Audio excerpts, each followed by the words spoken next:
¿Qué tal? Qué bueno que están con nosotros en el noticiero más veloz del planeta. 10 a las 2, información a ritmo digital. La 1. Más allá de las cifras del COVID-19, ¿cómo ha afectado la pandemia al interior de los hogares mexicanos y en qué medida los han apoyado los programas sociales del gobierno? Para ello hablé con la doctora Graciela Teruel, directora de investigaciones para el Desarrollo con Equidad de la Universidad Iberoamericana, que realizó una encuesta de seguimiento de los efectos del COVID-19. ¿Qué porcentaje de la población ha recibido el beneficio de algún programa social o apoyo del gobierno para hacer frente a esta triple pandemia, doctora, la sanitaria, la económica, la social? Sí. Con muchísimo gusto. Mira, nosotros en esta encuesta que estamos realizando y que estamos llevando a cabo monitoreo a lo largo de los meses, tenemos en esta última edición que 38% de la población recibió ayuda por parte del gobierno. Y pueden ser ayuda en términos de programas sociales o incluso pueden ser ayudas temporales. Entonces, 38% de la población es el porcentaje que recibió algún tipo de apoyo. Cuando vemos, por ejemplo, cómo se distribuye este apoyo o esta recepción de beneficios a lo largo de la distribución del ingreso, vemos que para los más pobres este porcentaje asciende aproximadamente 47% a lo largo de los meses. Entonces, todavía 1 de cada 2 mexicanos en estratos muy bajos, en estratos económicos bajos, no está recibiendo ningún apoyo. La 2. 18.600.000 hogares mexicanos sufren para cubrir su alimentación, publica esta mañana el periódico El Universal. De acuerdo con su análisis de la información proporcionada por el INEGI, el diario apuntó que la pandemia del COVID-19 recrudeció el hambre en las familias mexicanas. Demostró que en 5.300.000 viviendas del país, algún adulto sintió hambre, pero no comió. En 3.800.000 hubo casos de personas mayores que comieron únicamente una vez al día o dejaron de alimentarse durante toda una jornada. El Universal también destaca que en 1.200.000 familias la situación fue todavía más compleja y para conseguir comida salieron a la calle a pedir limosna, mandar a los niños a trabajar o a recurrir a prácticas socialmente no aceptadas. La 3. Por el paro y protestas de los distribuidores y comisionistas de gas LP, el gobierno federal analiza presentar denuncias en contra de quienes se nieguen a ofrecer el servicio de abasto. Aunque se habló de un paro nacional, el presidente López Obrador señaló que las afectaciones se concentran en el Valle de México y el estado de Hidalgo. Ya estamos viendo cómo garantizamos el abasto en una situación de emergencia. Eso es lo primero que quiero transmitirle a la gente. El punto 2 es que se está analizando la posibilidad de presentar denuncias en contra de quienes se nieguen a cumplir con su obligación de prestar el servicio de un insumo fundamental para la gente.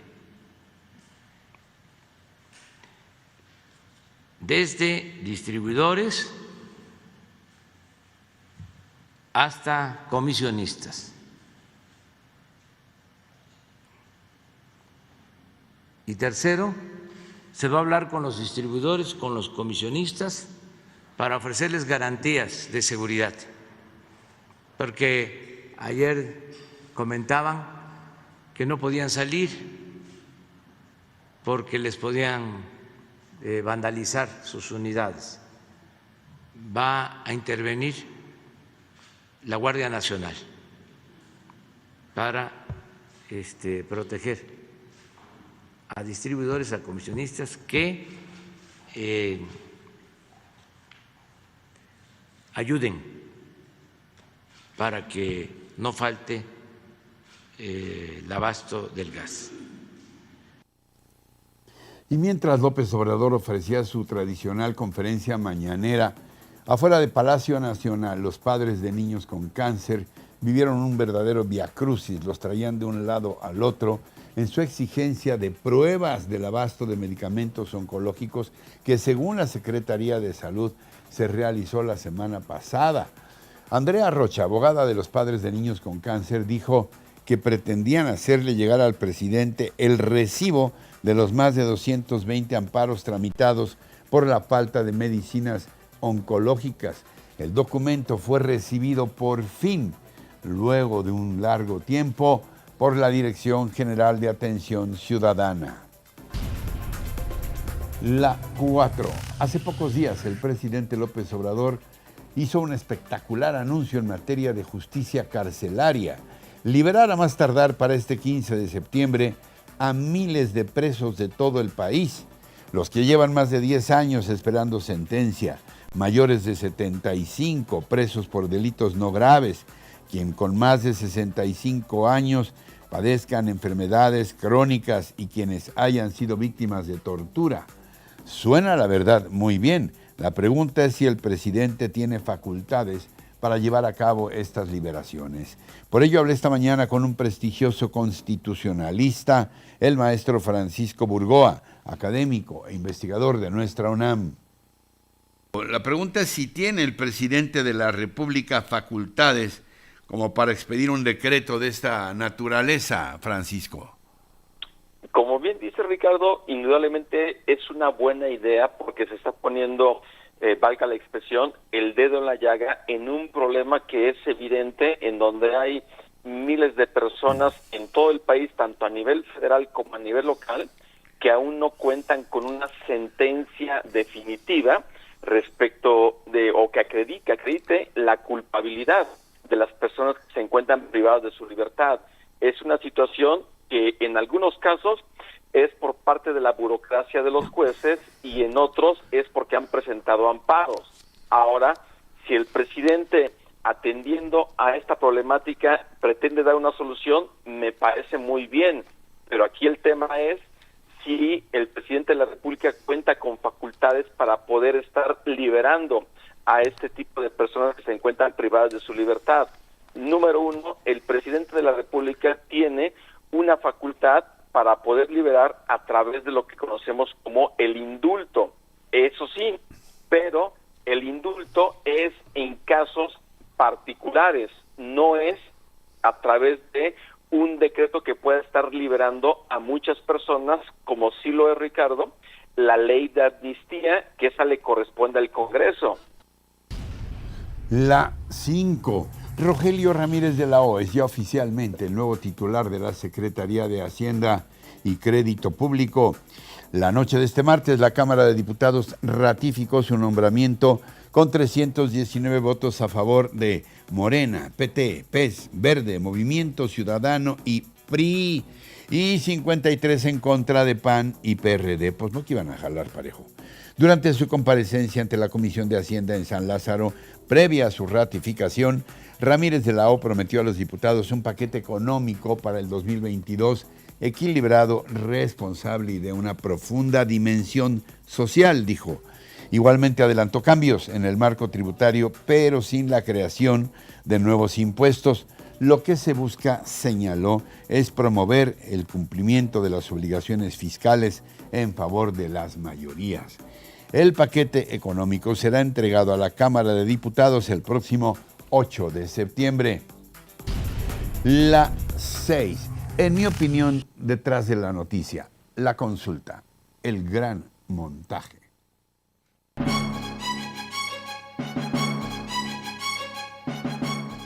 Fue el aparatoso escenario donde el mago tendió un velo de misterio para ocultar la realidad. Nada por aquí, nada por acá. Han desaparecido los 14 millones de nuevos pobres, las hordas de desempleados, las decenas de miles de homicidios y feminicidios y los 1.600 niños muertos por cáncer. Esa era la intención, pero resulta que fue un verdadero fracaso. Acudieron unos pocos espectadores y el teatro estuvo vacío, o casi vacío. Es el único símil que encuentro para describir lo que don Jacinto Benavente llamara el tablado de la farsa. Y es que, desde la convocatoria, esto ha sido una tragicomedia mal escrita. El presidente López Obrador impulsa con todo su omnipoder una consulta para que el pueblo bueno apruebe la justicia contra 5 de sus antecesores, pero sin ninguna acusación concreta, y oculta como mago que es su verdadera intención: culpar y responsabilizar al pasado de todos los males presentes y futuros. Finalmente, el presidente arremetió una vez más, la verdad ya fastidia, contra los medios de comunicación que guardaron silencio en las semanas previas a la consulta. Falso, porque todos los días en la prensa, radio y televisión, la consulta fue un tema cotidiano. Y en este punto vale la pena preguntarle al presidente: ¿por qué nunca habla del montón de medios oficiales que a un altísimo costo están de rodillas y a sus órdenes? ¿Que no les sirven para nada? La respuesta es muy sencilla: porque nadie los ve, ni siquiera el presidente.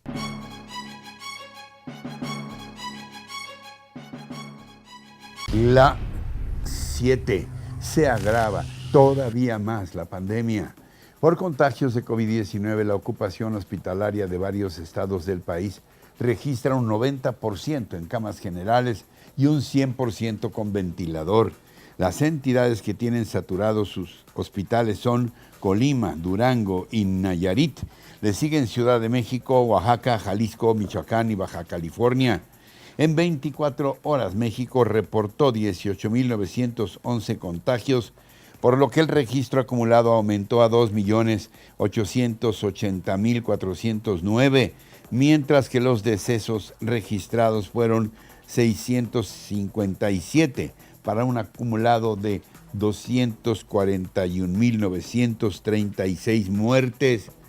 La Secretaría de Salud reportó que este lunes se inmunizó a 481.099 personas, por lo que ya se tiene un acumulado de 48 millones vacunadas, de las cuales 25.912.000 tienen ya el esquema completo.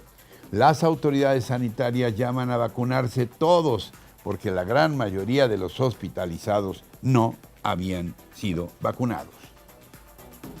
La 8. En el panorama internacional, complicada, muy complicada la situación para Andrew Cuomo, gobernador de Nueva York, al determinar la Fiscalía del Estado que sí acosó de forma física y verbal a varias empleadas de su gobierno. Leticia James, fiscal general de Nueva York, dio a conocer un largo informe de 165 páginas. Aquí está la fiscal neoyorquina, que establece que Cuomo violó leyes estatales y federales al acosar a mujeres en medio de un clima de temor e intimidación con el que ha ejercido el cargo. Al gobernador demócrata de Nueva York se le acusa de participar en toqueteos, besos, abrazos no deseados y hacer comentarios inapropiados, algo que él niega rotundamente. Eso no es lo que soy y no es lo que fui, aseguró.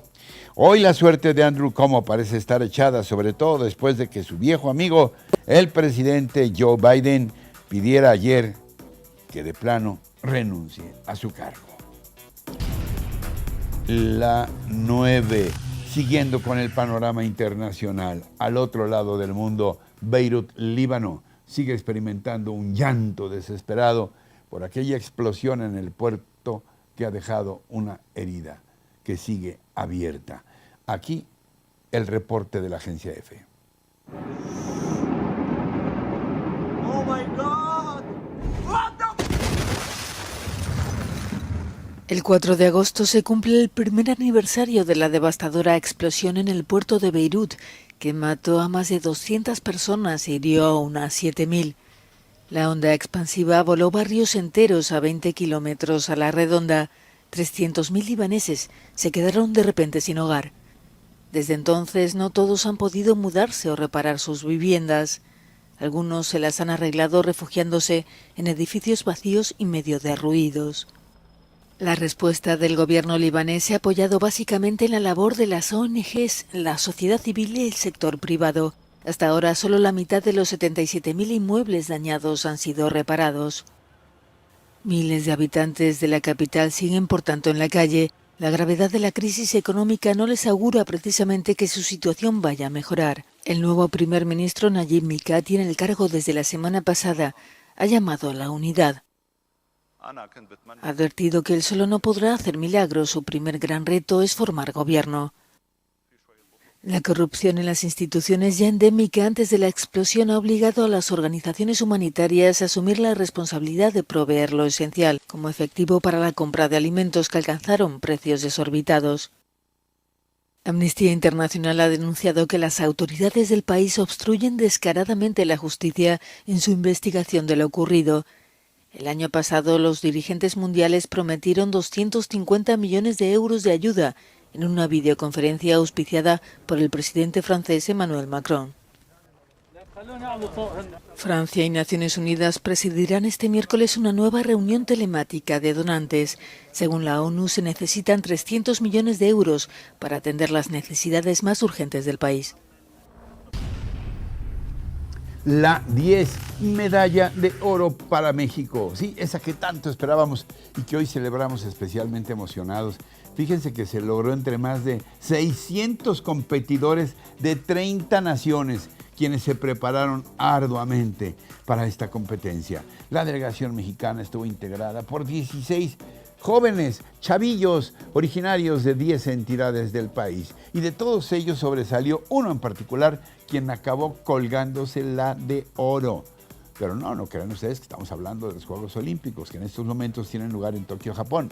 Se trata nada menos, pero no es menor, no es menor el mérito, se trata nada menos que de la competencia internacional de matemáticas, cuya sede este año fue también en Asia, concretamente en Indonesia.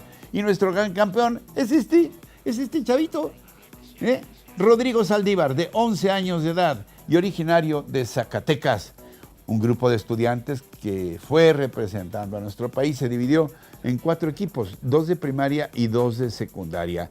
Y al final de la competencia, la cosecha de medallas fue grande, ya que junto con la de oro que ganó Rodrigo, aquí lo vemos, nuestros jóvenes y brillantes compatriotas se llevaron 4 más de plata, 9 de bronce y una mención honorífica. Este año, debido a la pandemia, la competencia internacional de matemáticas se realizó de manera virtual. Y al preguntarle a Rodrigo qué sentía después de ganar la medalla, respondió con una frase simplemente genial. Recuerden que las mentes matemáticas mueven al mundo. ¡Felicidades, campeón! Y yo tengo que hacer una confesión, me da vergüenza lo de Rodrigo, porque pues yo de vez en cuando, pues sí, copiaba en matemáticas. En historia y literatura más o menos se me daban, pero matemáticas, híjole, siempre fue mi coco, no sé el de ustedes. Ni modo, tenía que decirlo en alguna ocasión. Y así, muy entusiastas y matemáticos, llegamos al final del día de hoy. Pero recuerden que de lunes a viernes tenemos una cita aquí en 10 a las 12. Y en cualquier momento en nuestras redes sociales y por supuesto aquí en rochainforma.com. Así que hasta entonces, hasta siempre.